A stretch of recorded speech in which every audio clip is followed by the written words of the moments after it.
ಅದೃಷ್ಟ ಅನಿಸುತ್ತೆ. ನಮ್ಮ ದೇಶಕ್ಕೆ ಸ್ವತಂತ್ರ ಬಂದಿರುವಂಥ ದಿನದಲ್ಲಿ ನನ್ನ ಜನ್ಮ ಆಗಿರುವಂಥದ್ದು, ನಾನು ಮಾಡಿರುವಂಥ ಪುಣ್ಯ, ನಮ್ಮ ತಂದೆ ತಾಯಿ ಮಾಡಿರುವಂಥ ದಾನ ಧರ್ಮ. ಇವತ್ತು ಇಷ್ಟು ಜನ ಅಭಿಮಾನಿಗಳ ಜೊತೆ ನಾನು ನನ್ನ ಹುಟ್ಟುಹಬ್ಬವನ್ನು ಆಚರಿಸ್ಕೊತಾ ಇದ್ದೀನಿ ಅಂದರೆ ನನ್ನ ಜನ ಯಾವ ಥರ ನಂಬ್ತಾರೆ, ಜನಗಳ ಜೊತೆ ನಾವು ಯಾವ ಥರ ಇರ್ತೀವಿ ಅನ್ನೋದ್ರ ಮೇಲೆ ಅಭಿಮಾನ ಎಲ್ಲ ಅಲ್ಲಿಗೂ ಬರುತ್ತೆ.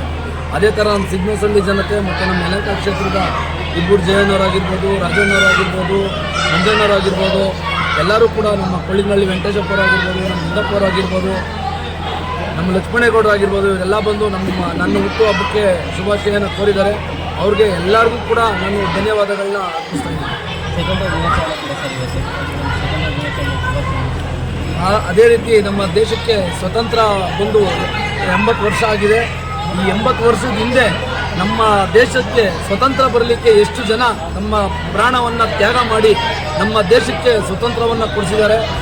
ಅವರು ಪ್ರಾಣ ತ್ಯಾಗ ಮಾಡಿರುವಂಥ ದಿನ ನನ್ನ ಹುಟ್ಟುಹಬ್ಬ ಆಗಿರೋದ್ರಿಂದ ನಾನು ನಮ್ಮ ದೇಶದ ಎಲ್ಲ ಜನತೆಗೂ ಕೂಡ ನಾನು ಈ ಸ್ವತಂತ್ರ ದಿನಾಚರಣೆಯ ಶುಭಾಶಯವನ್ನು ಕೊಡ್ತಾ ಇದ್ದೀನಿ. ಸರ್ಕಾರ ಯಾರಿಗೆ ಯಾವಾಗ ಬರ್ತದೆ, ಹೆಂಗೆ ಬರ್ತದೆ ಅಂತ ಹೇಳೋಕ್ಕಾಗಲ್ಲ.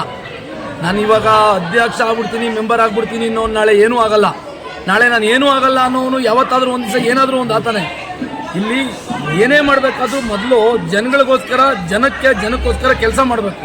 ಆ ಕೆಲಸ ಮಾಡಿದಾಗ ಪಾರ್ಟಿ ನಮ್ಮನ್ನು ಗುರುತಿಸಿ ನಮಗೆ ಆದಂಥ ಸ್ಥಾನನ ಕೊಡ್ತದೆ. ಈಗ ಆಲ್ರೆಡಿ ನನಗೆ ದಾಸನಪುರ ಹೋಬಳಿ ಉಪಾಧ್ಯಕ್ಷ ಸ್ಥಾನ ಕೊಟ್ಟಿದ್ದಾರೆ. ಇದಕ್ಕಿಂತ ಯಾಕೆ ಆಸೆ ಬಿಡಬೇಕು ನಾನು? ಯಾರು ಗುರುತಿಸಿ ನಮ್ಮನ್ನೇನು ಮುಂದಕ್ಕೆ ತಳ್ಳಿದ್ರೆ ಮುಂದಕ್ಕೆ ಹೋಗ್ತೀವಿ, ಇಲ್ವಾ ನಿಮ್ಮ ಕಾರ್ಯ ನಿಮ್ಮ ಕೆಲಸ ಮಾಡಿದ್ರೆ ನಾವು ಇಲ್ಲೇ ಇರ್ತೀವಿ.